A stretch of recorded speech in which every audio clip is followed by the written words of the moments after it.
Paulo Costa's UFC Fight Night 196 experience was an unmitigated disaster. From the beginning of fight week coming in, supposed to be fighting at 185 pounds, the drama and circumstance, it briefly gets shifted to 195 pounds, and then ultimately a light heavyweight bout. This whole thing was just so ridiculous, so unprofessional, and really shone a poor light on Costa's image in the minds of the fans, his fellow fighters, the UFC brass, pretty much anyone you can name. I don't think going into this fight you could say a whole lot of positive things about Paulo Costa.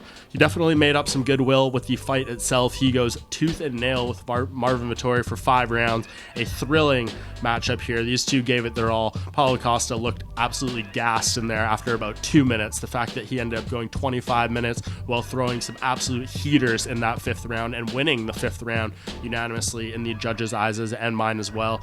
Some positives to be taken away from there, but it's hard to turn your eye and ignore the realities of everything that happened here. In my years of covering the sport, this is one of the more disgraceful things I've seen from a fighter in terms of not only just not showing any reluctance or remorse for the situation, just his entire demeanor and blowing it off, saying, it's on Marvin Vettori to take the fight when he comes in overweight, and just all these very questionable decisions and things that he said. Maybe you want to give him the benefit of the doubt, the English language barrier, maybe he couldn't express himself as well as he wanted to. I'm willing to give you a little leeway there, but he got every opportunity to just show some degree of remorse here, and he failed to do that, and I found that extraordinarily disappointing.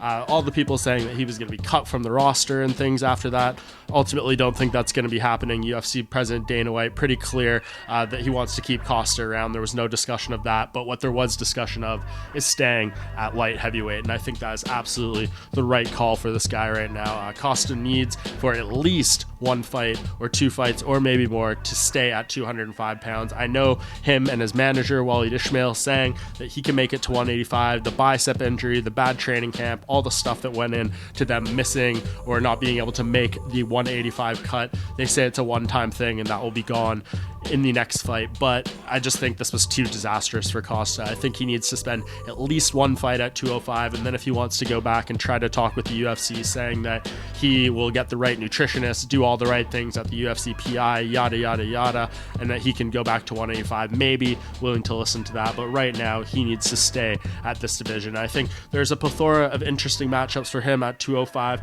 Pick anyone in the top 10 of this division, Nikita Krylov, Johnny Walker, even the more highly ranked guys, Anthony Smith, Thiago Santos.